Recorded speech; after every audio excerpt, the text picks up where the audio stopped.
إن الحمد لله نحمده ونستعينه ونستغفره ونعوذ بالله من شرور أنفسنا ومن سيئات أعمالنا من يهده الله فلا مضل له ومن يضلل فلا هادي له وأشهد أن لا إله إلا الله وحده لا شريك له وأشهد أن محمدًا عبده ورسوله يا أيها الذين آمنوا اتقوا الله حق تقاته ولا تموتن إلا وأنتم مسلمون يا أيها الناس اتقوا ربكم الذي خلقكم من نفس واحدة وخلق منها زوجها وبث منهما رجالا كثيرا ونساء واتقوا الله الذي تساءلون به والأرحام إن الله كان عليكم رقيبا يا أيها الذين آمنوا اتقوا الله وقولوا قولا سديدا يصلح لكم أعمالكم ويغفر لكم ذنوبكم ومن يطع الله ورسوله فقد فاز فوزا عظيما أما بعد فإن خير الحديث كتاب الله وخير الهدي هدي محمد صلى الله عليه وسلم وشر الأمور محدثاتها وكل محدثة بدعة وكل بدعة ضلالة وكل ضلالة في النار أعوذ بالله السميع العليم من الشيطان الرجيم بسم الله الرحمن الرحيم قاف والقرآن المجيد بل عجبوا أن جاءهم منذر منهم فقال الكافرون هذا شيء عجيب أئذا متنا وكنا ترابا ذلك رجع بعيد قد علمنا ما تنقص الأرض منهم وعندنا كتاب حفيظ بل كذبوا بالحق لما جاءهم فهم في أمر مريج أفلم ينظروا إلى السماء فوقهم كيف بنيناها وزيناها وما لها من فروج والأرض مددناها وألقينا فيها رواسي وأنبتنا فيها من كل زوج بهيج تبصرة وذكرى لكل عبد منيب ونزلنا من السماء ماء مباركا فأنبتنا به جنات وحب الحصيد والنخل باسقات لها طلع نضيد رزقا للعباد وأحيينا به بلدة ميتا كذلك الخروج كذبت قبلهم قوم نوح وأصحاب الرس وثمود وعاد وفرعون وإخوان لوط وأصحاب الأيكة وقوم تبع كل كذب الرسل فحق وعيد أفعينا بالخلق الأول بل هم في لبس من خلق جديد وقال تعالى في موضع آخر فاسألوا أهل الذكر إن كنتم لا تعلمون وعن عمر بن الخطاب رضي الله تعالى عنه قال بينما نحن عند رسول الله صلى الله عليه وسلم ذات يوم إذ طلع علينا رجل شديد بياض الثياب شديد بياض الشعر لا يرى عليه أثر من السفر ولا يعرفه منا أحد حتى جلس إلى النبي صلى الله عليه وسلم فأسند ركبتيه إلى ركبتيه ووضع كفيه على فخذيه وقال يا محمد أخبرني عن الإسلام فقال رسول الله صلى الله عليه وسلم الإسلام أن تشهد أن لا إله إلا الله وأن محمد رسول الله وتقيم الصلاة وتؤتي الزكاة وتصوم رمضان وتحج البيت إن استطعت إليه سبيلا قال صدقت قال فعجبنا له يسأله ويصدقه قال فأخبرني عن الإيمان قال أن تؤمن بالله وملائكته وكتبه ورسله واليوم الآخر وتؤمن بالقدر خيره وشره قال صدقت قال فأخبرني عن الإحسان قال أن تعبد الله كأنك تراه فإن لم تكن تراه فإنه يراك قال فأخبرني عن الساعة قال ما المسؤول عنها بأعلم من السائل قال فأخبرني عن أماراتها قال أن تلد الأمة ربتها وأن ترى الحفاة العراة العالة رياء الشاة يتطاولون في البنيان ثم انطلق فلبثت مليا فقال يا عمر أتدري من السائل قلت الله ورسوله أعلم قال فإنه جبريل أتاكم يعلمكم دينكم۔ محترم حاضرین، یہ حدیث جو میں نے آپ کے سامنے ابھی پڑھی ہے، یہ صحیح مسلم کی حدیث ہے، حدیث نمبر 8 ہے، اور اس حدیث کو حدیث جبریل کے نام سے جانا جاتا ہے۔ امام قرطبی رحمہ اللہ فرماتے ہیں کہ یہ حدیث اس لائق ہے کہ اس کو ام السنہ کہا جائے۔ جیسے سورہ فاتحہ کو ام الکتاب کہا گیا ہے، سورہ فاتحہ ام الکتاب ہے، ام القرآن ہے، ویسے ہی یہ حدیث اس لائق ہے کہ اسے ام السنہ کہا جائے۔ اس حدیث کے اندر عمر بن الخطاب رضی اللہ تعالیٰ عنہ کہتے ہیں کہ ایک روز ہم لوگ رسول اللہ صلی اللہ علیہ وسلم کے پاس بیٹھے ہوئے تھے۔ اس کا مطلب یہ ہے کہ صحابہ کرام اللہ کے نبی جناب محمد رسول اللہ صلی اللہ علیہ وسلم کے پاس بیٹھا کرتے تھے۔ جب وہ فارغ ہوتے کام دھام سے روزی کما کر کے، جب ان کے پاس فارغ وقت بچتا تو وہ آ کر کے اللہ کے رسول صلی اللہ علیہ وسلم کے پاس بیٹھتے تھے۔ کس لیے بیٹھتے تھے؟ آپ صلی اللہ علیہ وسلم سے علم حاصل کرنے کے لیے، دین کی باتیں سیکھنے کے لیے۔ تو کہہ رہے ہیں کہ ہم ایک روز بیٹھے ہوئے تھے کہ ایک مرد، ایک آدمی نمودار ہوا، اور اس آدمی کے کپڑے انتہائی زیادہ سفید تھے اور اس کے بال انتہائی زیادہ کالے تھے۔ اور یہ آدمی کون تھا؟ حضرت جبریل علیہ السلام تھے۔ تو حضرت جبریل علیہ السلام یہ مرد کی شکل میں، آدمی کی شکل میں آئے تھے، اور فرشتے یہ عورتوں کی شکل میں نہیں آتے، کیونکہ کفار مکہ کا یہ عقیدہ تھا، وہ کہا کرتے تھے کہ فرشتے اللہ کی بیٹیاں ہیں۔ تو ان کی یہ بات غلط ہے، فرشتے اللہ کی بیٹیاں نہیں ہیں، اور غالباً اسی وجہ سے فرشتے کبھی بھی عورت کی شکل میں نہیں آتے، وہ ہمیشہ مرد کی شکل میں آتے تھے، اور کپڑے انتہائی زیادہ سفید تھے۔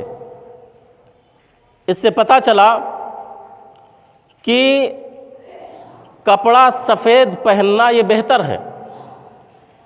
اور ابو داؤد کی روایت بھی ہے، اللہ کے نبی جناب محمد رسول اللہ صلی اللہ علیہ وسلم بیان فرماتے ہیں، البسوا من ثيابكم البياض فإنه من خير ثيابكم وكفنوا فيها موتاكم۔ کہا کہ اے لوگو، تم اپنے کپڑوں میں سے سفید کپڑے پہنا کرو۔ کیوں؟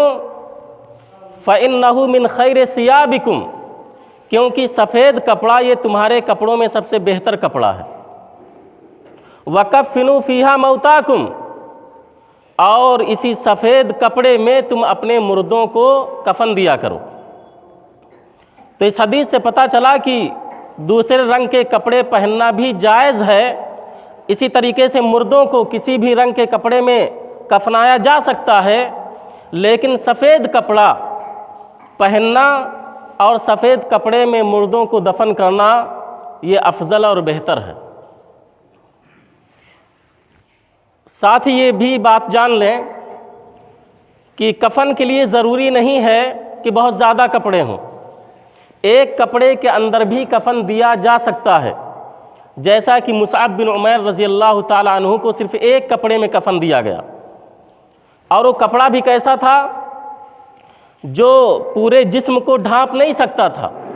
صحابہ کرام ان کے اگر قدم کو ڈھانپتے تھے تو سر کھل جاتا، اور سر کو ڈھانپتے تھے تو قدم کھل جاتا تھا۔ تو اللہ کے نبی صلی اللہ علیہ وسلم نے فرمایا کہ ان کے سر کو ڈھانپ دو اور پیروں پر اذخر نامی گھاس ڈال دو۔ تو ایک کپڑے میں کفن دینا بھی جائز ہے، اسی طریقے سے دو کپڑوں میں کفن دینا بھی جائز ہے، کیونکہ ایک محرم شخص تھا، حالت احرام میں تھا، اس کے اونٹ نے اسے گرا دیا تھا جس کی وجہ سے اس کا انتقال ہو گیا تھا، تو اللہ کے نبی صلی اللہ علیہ وسلم نے فرمایا تھا وَكَفِّنُوهُ فِي ثَوْبَيْهِ کہ اس کے دونوں کپڑوں ہی میں اسے کفن دے دو۔ تو 2 کپڑوں میں کفن دینا بھی جائز ہے اور 3 کپڑوں میں بھی کفن دینا جائز ہے، کیونکہ اللہ کے نبی جناب محمد رسول اللہ صلی اللہ علیہ وسلم کو 3 کپڑوں میں کفن دیا گیا تھا، اور ان 3 کپڑوں میں قمیص اور عمامہ وغیرہ نہیں تھا۔ اسی طریقے سے عورتوں کے لیے بھی یہی 3 کپڑے ہیں، عورتوں کو بھی انہی کپڑوں میں کفن دیا جائے گا۔ اور ابو داؤد کی جو روایت ہے جس کے اندر آتا ہے کہ اللہ کے نبی صلی اللہ علیہ وسلم نے اپنی بیٹی کے کفن کے وقت فرمایا تھا، یہ لیلہ رضی اللہ عنہ کی روایت ہے جو کہ خود کہتی ہیں کہ میں اللہ کے رسول صلی اللہ علیہ وسلم کی بیٹی کے کفن کے وقت موجود تھی کہ اس میں قمیص، ازار اور اسی طریقے سے دوپٹہ اور ملحفہ اور پھر ایک اور چادر، یعنی 5 کپڑوں میں ان کو کفن دیا گیا۔ تو یہ روایت ضعیف ہے، لہٰذا اصل یہی ہے کہ جس طریقے سے مردوں کے لیے 3 کپڑے تک ثابت ہے ویسے ہی عورتوں کو بھی 3 کپڑوں ہی میں دفنایا جائے۔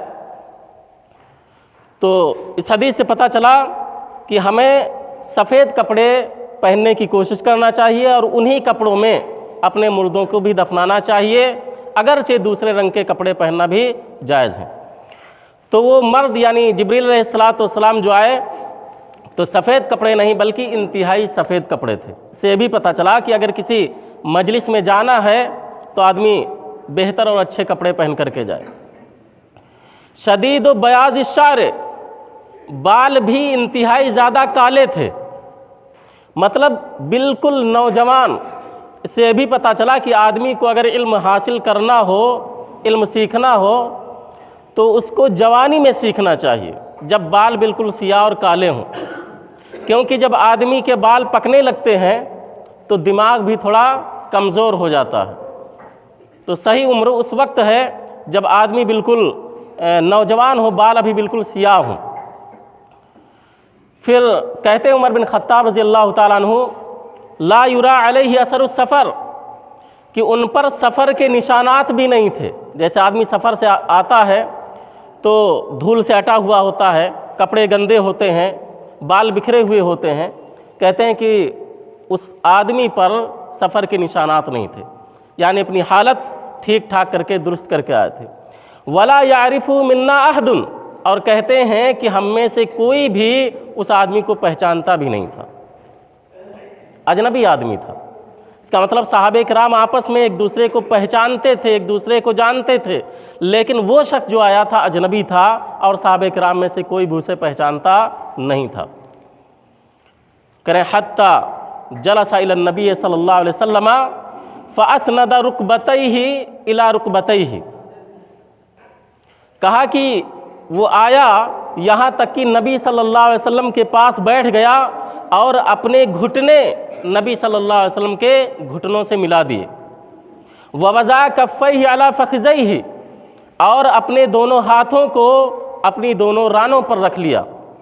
اور بعض شارحین نے لکھا ہے کہ اپنی دونوں رانوں پر نہیں بلکہ اللہ کے نبی صلی اللہ علیہ وسلم کی دونوں رانوں پر اپنے ہاتھوں کو رکھ لیا، یعنی ایک طالب علم کی طریقے سے انتہائی مؤدب اور مہذب انداز میں بیٹھ گیا۔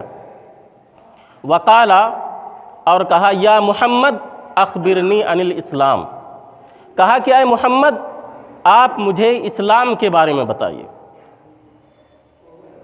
تو یا محمد یا تو بدو لوگ کہا کرتے تھے اور یا پھر فرشتے نے یا محمد کہا ہے۔ اسی طریقے سے قرآن میں بھی یا محمد کہہ کر کے اللہ کے نبی صلی اللہ علیہ وسلم کو مخاطب نہیں کیا گیا ہے۔ جہاں پر بھی آپ صلی اللہ علیہ وسلم کو مخاطب کیا گیا آپ کی صفات کے ذریعے سے، یا ایھا المدثر، یا ایھا المزمل، یا ایھا النبی، اس طریقے سے، لیکن قرآن میں کہیں بھی یا محمد نہیں ہے۔ تو کہا یا محمد اخبرنی عن الاسلام، اے محمد مجھے اسلام کے بارے میں بتلائیے، اسلام کسے کہتے ہیں؟ فقال رسول اللہ صلی اللہ علیہ وسلم الاسلام ان تشہد اللہ الہ الا اللہ وان محمد رسول اللہ، کہا کہ اسلام یہ ہے کہ تم اس بات کی گواہی دو کہ اللہ کے سوا کوئی معبود حقیقی نہیں اور محمد صلی اللہ علیہ وسلم اللہ کے رسول ہیں۔ یعنی یہ دونوں کلمے ایک ساتھ ضروری ہیں، یعنی اللہ کی الوہیت کے اقرار کے ساتھ ساتھ محمد صلی اللہ علیہ وسلم کی رسالت کا اقرار ضروری ہے۔ لا الہ الا اللہ کے ساتھ محمد رسول اللہ کا اقرار ضروری ہے، اس لیے کہ اگر آدمی صرف لا الہ الا اللہ کہے، محمد رسول اللہ کو نہ مانے تو مسلمان نہیں ہو سکتا، اور اگر محمد رسول اللہ کو مانے لیکن لا الہ الا اللہ کو نہ مانے تب بھی مسلمان نہیں ہو سکتا۔ تو یہ دونوں کلمے قرین ہیں، ایک دوسرے کے ساتھ ملے ہوئے ہیں اور دونوں کا اقرار ضروری ہے۔ تو آپ نے فرمایا کہ تم اس بات کی گواہی دو کہ اللہ کے سوا کوئی معبود حقیقی نہیں اور محمد صلی اللہ علیہ وسلم اللہ کے رسول ہیں۔ وَتُقِيمَ الصَّلَاةَ، اور نماز قائم کرو۔ نماز قائم کرو، نماز پڑھنے کے لیے نہیں کہا نماز قائم کرو۔ اور نماز قائم کیسی ہوگی؟ صلوا کما رأیتمونی اصلی، تم ویسے نماز پڑھو جیسے تم نے مجھے نماز پڑھتے ہوئے دیکھا، یعنی انتہائی خشوع خضوع کے ساتھ، سنت کے مطابق اور وقت کی پابندی کے ساتھ۔ وَتُؤْتِيَ الزَّكَاةَ، اور زکوٰۃ ادا کرو، زکوٰۃ دو۔ وَتَصُومَ رمضانَ، اور رمضان کے روزے رکھو۔ وَتَحُجَّ الْبَيْتَ إِنِ اسْتَطَعْتَ إِلَيْهِ سَبِيلًا، اور اگر تمہیں طاقت ہو تو خانہ کعبہ کا حج کرو، یعنی اگر تمہارے پاس طاقت ہے حج کرنے کی تو زندگی میں ایک بار ضرور خانہ کعبہ کا حج کرو۔ تو یہ 5 چیزیں آپ صلی اللہ علیہ وسلم نے بتلائیں کہ یہ کیا ہے؟ اسلام ہے۔ جب آپ نے یہ 5 چیزیں بتلائیں، کہا صدقتا، اس آدمی نے کیا کہا؟ صدقتا، آپ نے سچ کہا۔ صحابی کہتے ہیں فَعَجِبْنَا لَهُ يَسْأَلُهُ وَيُصَدِّقُهُ، کہا کہ ہمیں اس کے اس جواب پر، اس کی اس تصدیق پر ہمیں تعجب ہوا کہ یہ سوال بھی کر رہا ہے اور تصدیق بھی کر رہا ہے۔ یعنی سوال کر رہا ہے، ایسا معلوم ہوتا ہے کہ اس کو معلوم نہیں ہے، یہ پوچھنے آیا ہے، اور پھر تصدیق بھی کر رہا ہے، تو اس سے پتہ چلتا ہے کہ اس کو جواب پہلے سے معلوم ہے۔ کہا اس وجہ سے ہمیں تعجب ہوا کہ یہ سوال بھی کر رہا ہے اور پھر تصدیق بھی کر رہا ہے کہ ہاں آپ نے صحیح کہا۔ کہتے ہیں پھر اس نے کہا اخبرنی عن الایمان، مجھے بتلائیے ایمان کیا ہے، ایمان کس کو کہتے ہیں؟ قالا، تو آپ صلی اللہ علیہ وسلم نے فرمایا ان تؤمن باللہ وملائکتہ وکتبہ ورسلہ والیوم الآخر وتؤمن بالقدر خیرہ وشرہ، کا ایمان یہ ہے کہ تو اللہ پر، اس کے فرشتوں پر، اس کی کتابوں پر، اس کے رسولوں پر، آخرت کے دن پر اور تقدیر کی اچھائی اور برائی پر ایمان لاؤ۔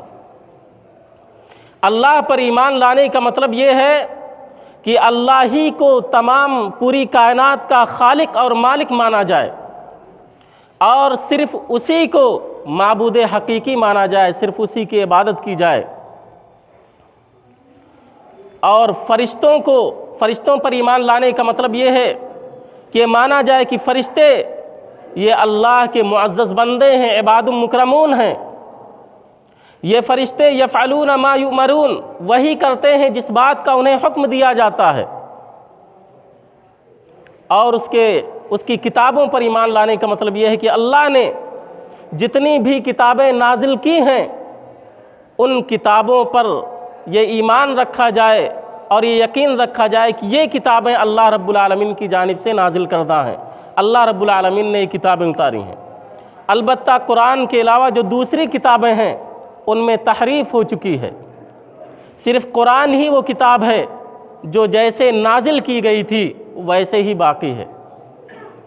کیوں؟ اس لیے کہ اس کتاب کی حفاظت کی ذمہ داری اللہ نے خود لی ہے۔ دیگر جو کتابیں ہیں توریت، زبور، انجیل وغیرہ، ان کی حفاظت کی ذمہ داری اللہ نے نہیں لی تھی، لہٰذا ان کے ماننے والوں نے ان کتابوں میں تحریف کر دی، لیکن قرآن کی حفاظت کی ذمہ داری خود اللہ نے لی۔ انا نحن نزلنا الذکر و انا لہ لحافظون، کہ ہم نے اس قرآن کو نازل کیا، ہم ہی اس کی حفاظت کرنے والے ہیں۔ لہٰذا کتنا بھی چیخا اور چلایا جائے، پٹیشن داخل کی جائے کہ قرآن کریم سے 26 آیتوں کو نکال دیا جائے، نہیں ہو سکتا، اس لیے کہ قرآن کریم کی حفاظت کی ذمہ داری خود اللہ نے لی ہے۔ اور اس کے رسولوں پر ایمان لانے کا مطلب یہ ہے کہ جتنے بھی رسول آئے ان پر یہ ایمان رکھا جائے کہ وہ اللہ کی جانب سے بھیجے گئے تھے، اور انہوں نے جو کچھ آ کر کے کہا وہ سچ کہا، انہوں نے سچ بولا، ان کی تصدیق کی جائے، اور پھر آخری نبی جناب محمد رسول اللہ صلی اللہ علیہ وسلم پر ایمان لایا جائے۔ اور آخرت کے دن پر ایمان لانے کا مطلب یہ ہے کہ یہ دنیا فانی ہے، ایک دن ختم ہونے والی ہے، اور آخرت، اس کے بعد آخرت کی زندگی ہے، اور آخرت کی زندگی وہ ہمیشہ کے لیے ہے، باقی رہنے والی ہے۔ یہ جتنے بھی مردے دفن ہیں زمین کے اندر، یہ سب کے سب اس عالم میں نکلنے والے ہیں۔ اگر آدمی کو انسانی زندگی کی حقیقت دیکھنا ہو تو اسے چاہیے کہ وہ قبرستان جائے، قبرستان کی زیارت کرے، اور دیکھے کہ کس طریقے سے یہاں پر سب کے سب تنہا مدفون ہیں۔ وہاں پر ہر طرح کے لوگ آپ کو ملیں گے، امیر بھی، غریب بھی، چھوٹا بھی، بڑا بھی، بچہ بھی، بوڑھا بھی، ڈاکٹر بھی، مریض بھی، عالم بھی، متعلم بھی، تمام کے تمام لوگ وہاں ملیں گے۔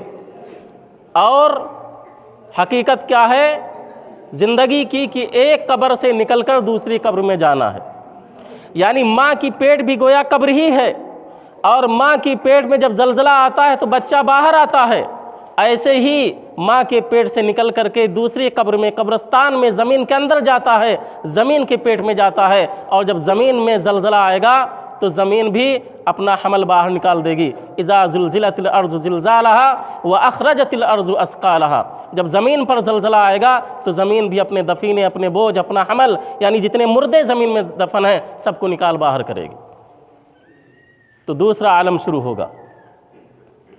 اور پھر اللہ کے نبی صلی اللہ علیہ وسلم نے بتلایا کہ وَتُؤْمِنَ بِالْقَدْرِ خَيْرِهِ وَشَرِّهِ، کہ تقدیر کی اچھائی اور برائی پر ایمان لاؤ۔ تقدیر کی اچھائی اور برائی پر ایمان لانے کا مطلب یہ ہے کہ اس بات کا یقین رکھا جائے، اس بات پر ایمان رکھا جائے کہ جو کچھ دنیا میں ہو چکا ہے، اور جو کچھ ہو رہا ہے، اور جو کچھ ہوگا، یہ سب پہلے ہی سے، ازل ہی سے اللہ کے علم میں تھا۔ دوسری چیز، جو کچھ ہو چکا ہے، جو کچھ ہو رہا ہے، اور جو کچھ ہوگا، ان تمام چیزوں کو اللہ رب العالمین نے آسمان و زمین کی پیدائش سے 50,000 سال پہلے لکھ دیا ہے، اور جو کچھ ہوا، جو کچھ ہو رہا ہے، اور جو کچھ ہوگا، یہ سب اللہ رب العالمین کی مرضی سے ہو رہا ہے، اس کی منشا سے ہو رہا ہے۔ اسی طریقے سے جو کچھ ہو چکا، اور جو کچھ ہو رہا ہے، اور جو کچھ ہوا، ان سب چیزوں کا خالق اللہ رب العالمین ہے، اسی نے سب کچھ پیدا کیا۔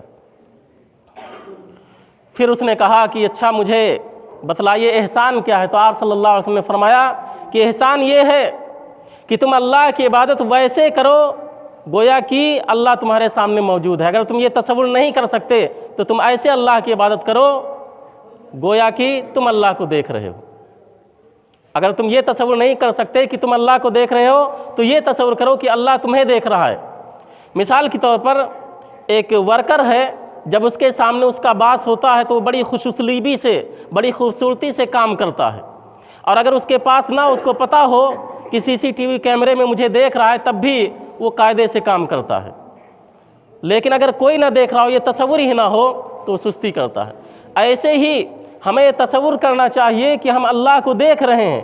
اس تصور کے ساتھ جب ہم اللہ کی عبادت کریں گے تو ہمارے اندر خشوع اور خضوع انتہائی درجے کا ہوگا، اور اگر ہم یہ تصور نہیں کر سکتے تو کم از کم یہ تصور کریں کہ اللہ ہمیں دیکھ رہا ہے۔